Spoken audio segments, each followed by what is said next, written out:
So here we go. So first question, revenues. Do you think most of squash facilities would benefit from a more diverse revenue stream? Diversity. Would you like squash to be more inclusive, such as more women, individuals with a disability, etc.? So juniors, do you believe that fun is one of the main factors that encourages juniors to play a safe sport, or to play sport in general even? Capacity. Do you think there are any squash courts that may be at risk of being closed or repurposed? Doubles. Do you think there are squash players who would play doubles if they had the opportunity?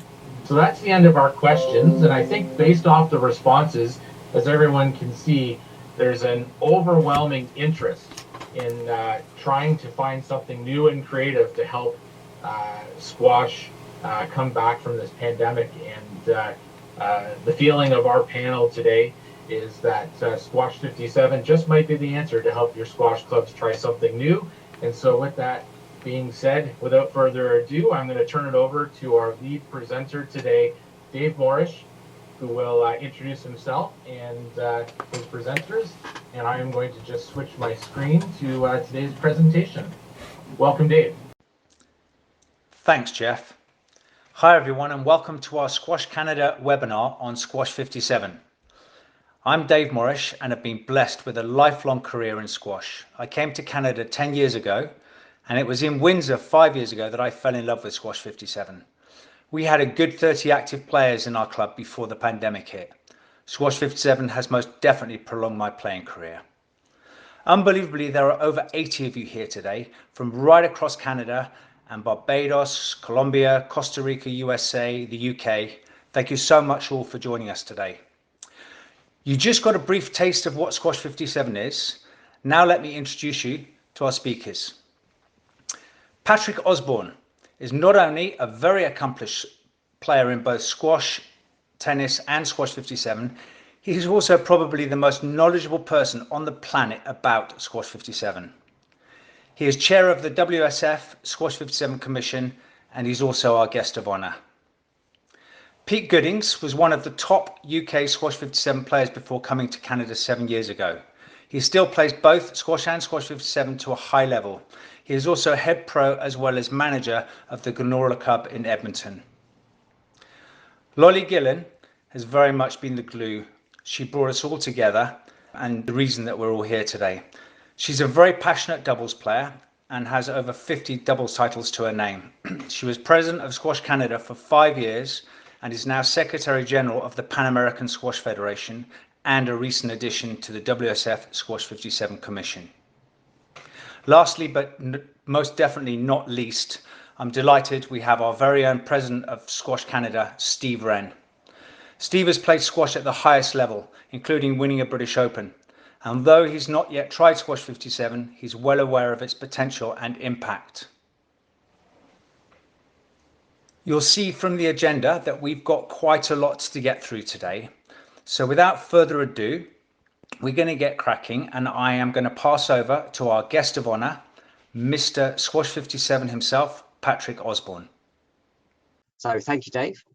My name is Patrick Osborne. I'm the chair of the World Squash Federation's Squash 57 Commission. So the WSF, this World Squash Federation, is the world body that oversees all disciplines of squash, including the softball and hardball games that you know, both singles and doubles formats, and Squash 57 as well, which again in singles and doubles formats. The Squash 57 Commission itself aims to protect the integrity and fairness of Squash 57 while raising the global awareness of the game. We focus on the rules, the equipment that we're using, so the equipment specifications, the coaching and officiating, while growing the inventory of our up-to-date online resources and a calendar of competitions. I would expect that prior to this webinar, you would have done a bit of homework and will know about Squash 57, at least to a minimal level. But just to err on the safe side, I'm going to quickly run through some slides that will ensure that we all have the same base level of understanding. So we can skip to the next slide. So this talks to the history of Squash 57. And as I'm saying, Squash 57 is a discipline of the game of squash. And the game of international softball squash, which I would imagine that we're all very familiar with, was born in 1830. And again, 80 years later, US racquetball began. So that's the sport that you'll also be probably familiar with. In 1976, so nearly 150 years after squash, a game called uk-racketball began. And this game became recognized by England's squash nearly 20 years later when the first England nationals took place. In 2016, given the potential confusion for a global sport called racquetball with a CK, it was rebranded by the WSF to Squash 57. And this webinar, with your support, will be the catalyst that will kickstart a Squash 57 explosion throughout Canada and will be an example for the rest of the world to see. So the court, both singles and doubles Squash 57 are played on the same regulation international squash singles courts. And I've seen in some of the chat going on the side of the screen here that that's been noticed. The Squash 57 uses the exact same court markings, except that we don't use the service line on the front wall. So the faded line in the diagram is not used by Squash 57, but otherwise all the lines are the same. For the racket, we use the same racket as American racquetball, which can be no more than 22 inches in length. And that is 5 inches shorter than a squash racket. And you might be able to see behind my right-hand shoulder here, 2 rackets hanging up. And that will show you the difference between the racquetball racket that we use for Squash 57 and the squash racket. The more popular frames weigh between 150 and 180 grams. And the major brands that we see in the UK will be Caracal, Head, and Dunlop. This is quite a complicated slide, and it's talking to the Squash 57 ball. So the Squash 57 ball is 57 millimeters in diameter, and that's about 40% larger than the Squash 40 millimeter ball, which I have here in my hands, and is therefore about 2/3 heavier than the squash ball. All squash balls are known for their rebound resilience, i.e. how bouncy they are, and that is what this graphic is showing. It's showing the bounces of the balls. So the squash double yellow dot ball is about half as bouncy as the black Squash 57 ball. And the Squash 57 blue ball is about twice as bouncy as the squash single yellow dot ball. So that'll give you an idea of how bouncy these balls are. And for those of you who are familiar with American racquetball, the diagram also includes on the right-hand side an American racquetball, and you can see that is significantly even more bouncy than the Squash 57 balls. There are about 10 manufacturers of these balls, the Squash 57 balls, and they include Caracal, Price, Dunlop. The Squash 57 balls may vary in quality and bounce consistency, so I would recommend that players use balls that are approved by the WSF. So they've gone through the rigorous testing process that we have in place. The rules are multiple pages long, but here are some base differences that are worth noting. So for the serve is hit off the bounce. So it's not hit as a volley, it's hit off a drop onto the floor. And as I said, the service line on the front wall is not used. So if the first service is a fault, then the receiver has the choice to stop play and request a second serve, or to play the fault itself. In doubles, the players strike the ball alternately, and so there's a continuous rotation of ball striker, and you would have seen that in the videos at the start of this webinar, where the striker of the ball then rotates to the back of the court to enable the next 3 players to play the ball before they strike the ball again. Scoring for doubles and singles is the same as squash, with a point to rally, par 11, and if tied at 10-all, then a player will win by 2 points, and matches will be best of 5. So Squash 57 is a global sport and is played on squash courts. The WSF Squash 57 Commission will be promoting Squash 57 wherever there is a squash court today, which means every country on this map, which is in blue or green, is a target audience for Squash 57. Squash 57 is a lifetime sport, and we see it as the fun-loving close cousin of squash. Over to you, Pete. I started playing some 12 years ago, and it proved to me that this game didn't negatively affect my squash. It actually enhanced it, and it also has the following benefits. It's easy to start for beginners, adults, and juniors alike. To pick a racket and start playing immediately is very, very easy, which is one of the big issues with squash. Inclusivity results in a diversity of players. We can get a lot more people playing, and the skill gap is a lot easier to marry up with people. For schools, it's easier for school programs to tap into Squash 57, and it gives us a better chance of getting more juniors on board and retaining those juniors.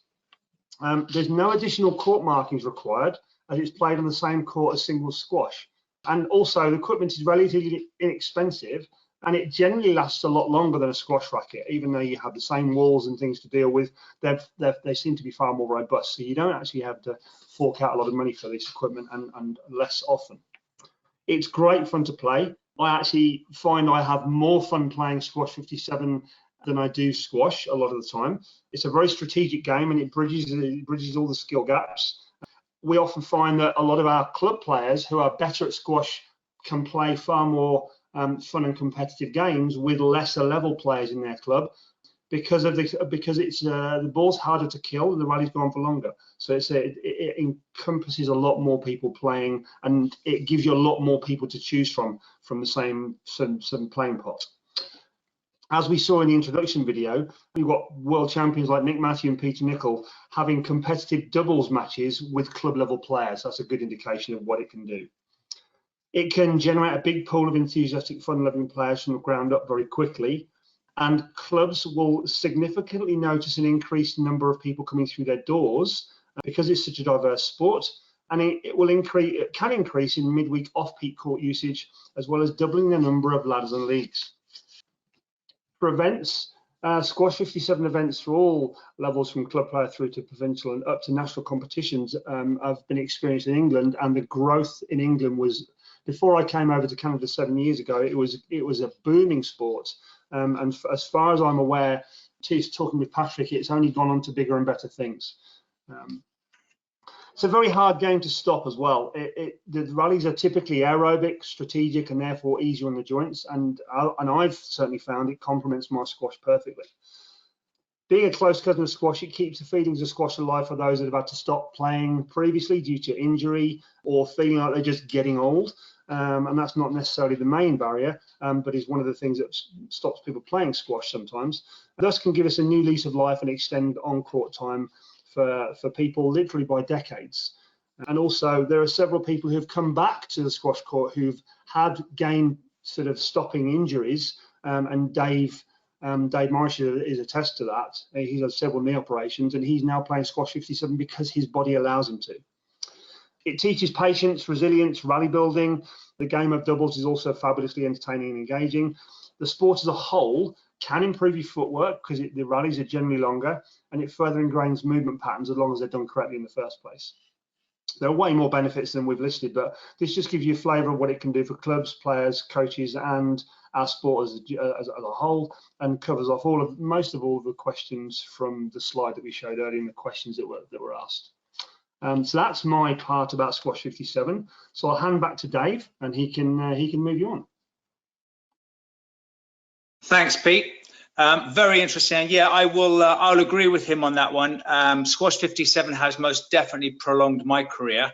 The only way I could describe it to you guys is, honestly, I feel like I'm playing the way I used to play squash 20 years ago, now with the racquetball, but it's a lot slower, so it's beautiful. Right, I'm going to hand over to Lolly now. What I would have said if I'd been online at the time was Lolly's very much been the glue of this. She's brought us all together, brought this team together, and done so much work on this. So Lolly, thank you for that. And I'm going to hand over to you. She's Secretary General of the Pan American Squash Federation. She's Squash Canada's international delegate and now a member of the WSF Squash 57 Commission. Over to you, Lolly. Thank you, David, and I'm glad you made it. Before I start, I would like to briefly explain how I got hooked on Squash 57. 3 years ago, founder Eric Hart and I started Canada's first ever program teaching squash to individuals with mental, physical, and emotional disabilities. It's called the Canadian Inclusivity Squash Program. Since that time, I've been obsessed with trying to find easier ways to teach these kids how to play squash and how to make it more fun. Well, after meeting Patrick Osborne last year and learning more about Squash 57, I began getting very excited. But what better way to validate my thoughts than to reach out to my friend Peter Nicol, former world #1. And as you can see on the screen, this was his response to my email. I first want to say that I admire your relentless passion to bringing additional resources to those who are limited in some way, especially to children. By bringing Squash 57 to their lives, they will benefit greatly from physical exercise, which leads to friendship and overall well-being. It makes so much sense to promote this type of game, and I hope you are successful bringing it to Canada. Peter Nicol. Well, sadly, there's been now a deep global concern, including throughout Pan America, that up to 15% of squash courts around the world may not be able to reopen, or they may have to be repurposed as a result of COVID. We need to act now. We really do. Now, we all know that team sports have always been popular in Canada: football, hockey, soccer, baseball. But most recently, pickleball has exploded. Since its inception back in 1960 by a few American men following around a golf, in the last 2 years, pickleball has become the fastest growing sport in the world. Well, why? Because it's low impact way to get great exercise and it's fun. Recent statistics also claim pickleball doubles is the most popular version. Why? Because the rallies are longer, there's more social interaction, and because it demands lower physical effort. Yes, pickleball is yelling to the world loud and clear that the masses want to participate in a fun, sociable, easy on the body, and easy to learn sport. Well, as Pete has just told us, Squash 57 can offer all of this too. It's easy to pick up for beginners, it's not demanding on the body, and it's strategically addictive for the seasoned player. Plus, it's played on a 21 by 32 foot international squash court, which is approximately half the size of a pickleball court. We all know facility owners are always trying to find ways to increase revenue and to maximize court usage. More importantly, right now, there's going to be how to attract new members, how to get the existing members back on court, and then how to keep them all on court longer. By bringing Squash 57, every singles court in Canada instantly offers players 3 different versions of squash to play. And this juicy marketing carrot came with 0 capital investment. Now let's take a look at the impact of Squash 57 doubles would have on Canada. So here's a picture of the softball doubles courts in Canada. So softball doubles is the version that's played on the 27 by 32 foot court that you see in the Pan Am Games, Commonwealth Games, and World Doubles. But as you can see, there are only 3 clubs in Canada that have these courts. Okay, hardball doubles. Well, Canada boasts some of the best hardball doubles players in Pan America. It's extremely popular both competitively and recreationally, but there are only 37 clubs in Canada that offer hardball doubles. Okay, is everybody chewing their fingernails now? Okay, let's go to the next slide. Over 95% of the squash courts in Canada are singles courts.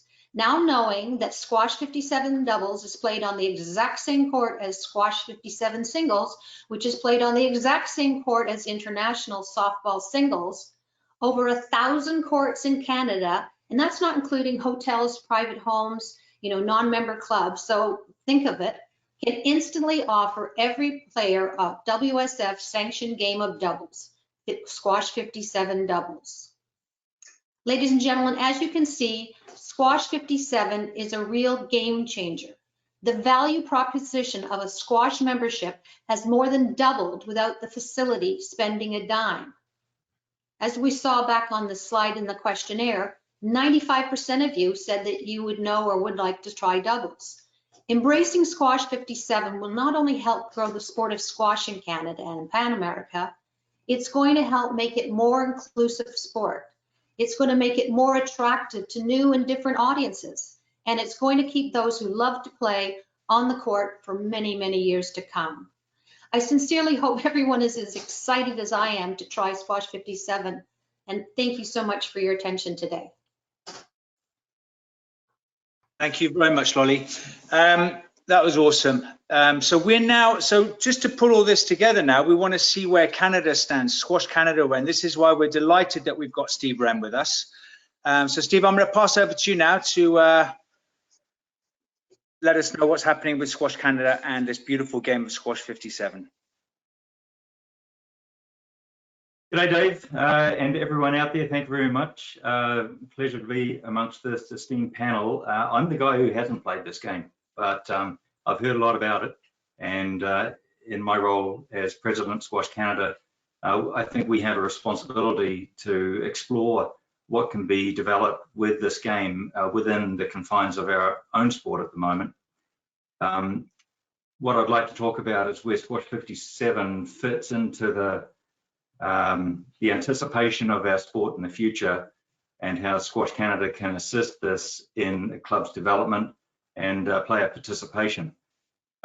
For instance, return to play strategy is something that we're being asked by our membership group, the provinces, territories across the country, to get heavily engaged with them in bringing members back to the clubs. Not only that, but bringing new people into the game as well. And it's been a long time since we've had that type of emphasis needed for our sport.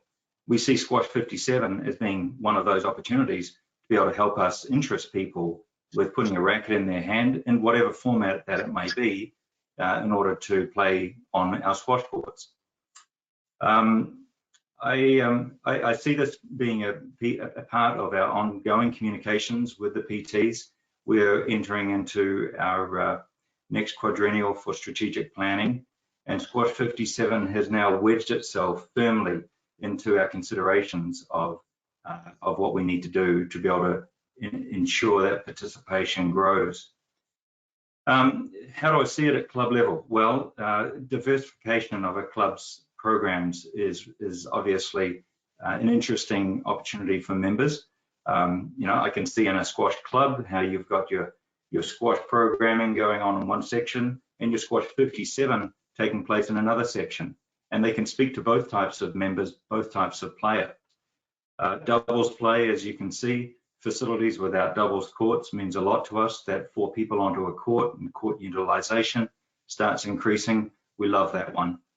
What about introduction for children, novices, adults, restricted mobility and unmobility, and of course inclusivity for the less fortunate, mentally, physically challenged, who we'd also love to see playing our game. And that's already started in pockets across the country, and thumbs up to those groups who have been able to achieve this. Squash 57 is now a new angle for them to approach, for those participants to have some success with ball on string.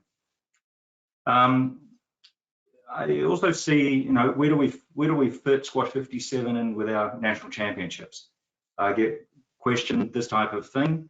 Well, I don't want to make promises at this point, but there's certainly room for us to be able to present Squash 57 as a demonstration.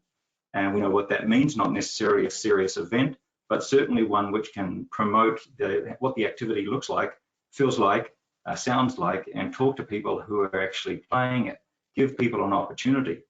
I think of the legends of our game here in Canada. I mean, some of our best players who may come back to our nationals and grace the courts for us to be able to see them play. You can imagine, I'm going to drop a few names here, a Jean Turk and a Melanie Jans playing against Sam Cornette and Jonathan Power. I mean, that would be a delicious opportunity to see what happens with this game. So we'd love to see that type of thing take place, and look out for that one in the future. Anticipating Squash 57 into Squash Canada's mission, well, there's an awareness obviously now. We want to build on what we can provide to people who need more information. So equipment supplier relationships would be important to us, to those interested in the opportunity of which we don't have relationships with now. Educational resources, a part of our strategy with our PTs is to help out with resources. So we will be bringing information of this type of sport and game in a easy to reach manner through our website with a variety of different links for people to go to be able to see and read more about this and get ideas for your own programming. It's a bottoms-up growth approach. So this really speaks to the participation aspect, obviously. And as we continue in communications with our PT members, we'll follow along with their level of engagement and see how we can help as we learn more about this game within our own game of squash. That would be enough from me with what Squash Canada wishes to do. My dog, who's just come out from under my feet, now wants to leave the room. She obviously didn't like what I had to say, but I'll leave it with you. Thank you, Dave, and thank you to the panel, and thank you for all of your interest to join us here in Canada for this webinar. Thanks, Steve. Jeff, could you put on the next slide? Yeah, so you'll see here that we put some online resources for you. Basically, there's so much stuff there for you to know more about this game. One thing that's not on there right now, but I want you to be aware of, is the three main players in England right now for the Squash 57 equipment is probably Caracal, Head, and Dunlop. And I believe we have representatives of all three here today. So they do have this equipment in stock, and you can get hold of them directly. You know, as Pete said earlier, it's not terribly expensive, you know, and the equipment does last a long, long time. So what we're going to do now is we're going to pass back to Patrick, who's got some closing remarks. Over to you, Patrick. Thank you, Dave. From a closing remark standpoint, I wanted to say that Squash 57 has been around a while now. It's been around maybe 45 years, and it's played in 20 to 40 countries. And that's a little vague because sometimes these questionnaires are misinterpreted, but we see very active communities in 20 countries, and 40 countries claim that they play it at the moment. But now is really a very exciting time for Squash 57. As I say, it's been around for 45 years, but things are changing. With the pandemic, that's changed the outlook. And we have Zena Wooldridge now, who's the new president of the World Squash Federation, and she is a Squash 57 player. So there is an increased focus in the world of squash on Squash 57. They're looking at inclusivity. They want to look at fun. And that is really where Squash 57 hits the mark. Before the pandemic hit, England had shown what could be done with Squash 57. So 2019 was a real bumper year in England, and we're lining up for, even though it's going to be a late year this year, we're lining up for something similar this year. In England, nearly every squash club will have Squash 57 in their name in one way or another. There's a lot of quantifiable evidence that including Squash 57 will significantly increase your social court bookings with no effort, right? There's no court changes required. The lines are the same. There's no incremental cost for the club. And doing like analysis at the club that I play at, there is clear, unambiguous evidence that the increase in court bookings is about 30%. So that 30% of the court bookings are people who are playing Squash 57 only. They don't play a mix of Squash 57 and squash. These are people who are just playing Squash 57, and that has increased the court bookings by 30% alone. England has a fun, inclusive Squash 57 competition schedule or calendar, right from the club level all the way up to the nationals. We're playing Squash 57 singles and doubles. And in fact, this year, it was announced last week, we're going to have our nationals again in August, and we're going to have a British Open in October. So that's the first time we've had an open event. It was planned for last year, but couldn't take place. And in the nationals, we're planning to include wheelchair events as well. So that is something that will be new to what's going on in England Squash 57. This webinar has had a superb attendance. And if you look at the map here, we can see where or which Canadian cities are actually attending this webinar today. And there's clearly a huge opportunity here for Squash in Canada to launch Squash 57 across the whole of Canada, across the whole nation from coast to coast. And I assure you that the eyes of the squash world are certainly watching and are very excited by what's taking place here. So a huge thank you to Lolly on triggering all of this, and a huge thank you for Squash Canada and Dave for allowing us to participate in this webinar that was being arranged anyway. And I strongly encourage you to run with this golden opportunity. Say people will be watching, and I have a call later this week with Zena Wooldridge, as I say, who's the president, and the CEO as well, William. We're going to be talking Squash 57 the day after tomorrow off the back of this. So on behalf of the World Squash Federation and the Squash 57 Commission, we want to wish you the greatest success. And thank you very much for allowing us to speak with you today. Thanks, Patrick. Jeff, I believe we've got some questions and answers now, aren't they? So I think you're going to take care of this, aren't you, and explain to people what they need to do and how they can get their questions over, correct? Correct. Thank you, everybody, for your wonderful presentation. And yeah, we've got some time for questions. So which ball do most people use, the black or the blue?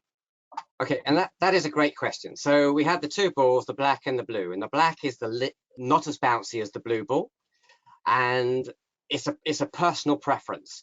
So they've been basically called less bouncy and more bouncy, and it's up to you which one you would like to use. Now, the one that is used the most will be the black ball. There are pockets of communities who like to use the blue ball, and an example of that will be Malaysia. So in Malaysia, which is a big Squash 57 playing community, they use the blue ball. And the reason they use the blue ball is because they wanted Squash 57 in their country to be as far removed from squash as they could make it. They obviously love squash, but they wanted a very different game. So they use the blue ball. But in the UK, I would say that 95% use the black ball. Perfect. Thank you, Patrick.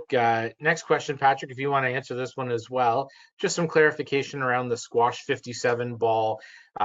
Is it the same diameter as a racquetball ball? Yes, it is. It's the same diameter, but very, very different. So the bounce on a Australian racquetball ball is about the same as the blue ball. So it's quite lively.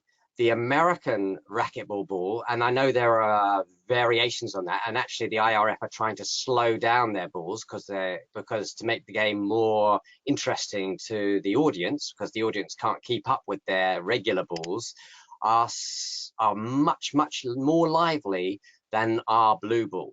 So it might look the same, but don't buy it for your squash court because it'll fly around like a super ball, and you'll regret it. Great, thank you. Next question, this one probably best for Lolly, because I know you were talking to Kim at US Squash. Dennis Bishop asks, are the Americans playing Squash 57? Maybe you want to elaborate a little bit, Lolly, in your chat with Kim. I think there's several coaches from the US on this webinar too that could answer better than I can, and also Patrick, because he's played events in the US, and as he said, in Albuquerque. So Albuquerque obviously has a contingency. Patrick, do you want to? I know Florida, where Tim has some people playing. Pat, do you want to add on to that? Yeah, there are definitely pockets, and I think there is a Facebook group that is tracking which states are now playing or have active Squash 57 communities, and I think it's something like 20 states are now. There is now a contact point and Squash 57 activity taking place. So it's not mature there, but it's certainly picking up interest. One other quick question just came in here. Bob Ballinger asks, for the average level of player, can a match be finished in 45 minutes with longer rallies involved? Patrick, I'm not sure if you want to take that one. That's a brilliant question. So the club that I play at, we have 1 hour sessions, and we can fit it into 1 hour. For the competitions that get run, so the regional competitions in the UK, They will play best of 3, and because you're playing multiple times a day, yeah, best of 3, and you will get your game finished within the half an hour. So based on that, you know, if you're talking a 10-minute game, you may need 50 minutes if you're going to get 5 games, right? But it's a great question. But you know, on the flip side of that, you're going to spend less time walking around picking the ball up, right? You're getting your aerobic rallies, and you know, if you're 45 minutes, maybe you're hitting the ball for 30 of those,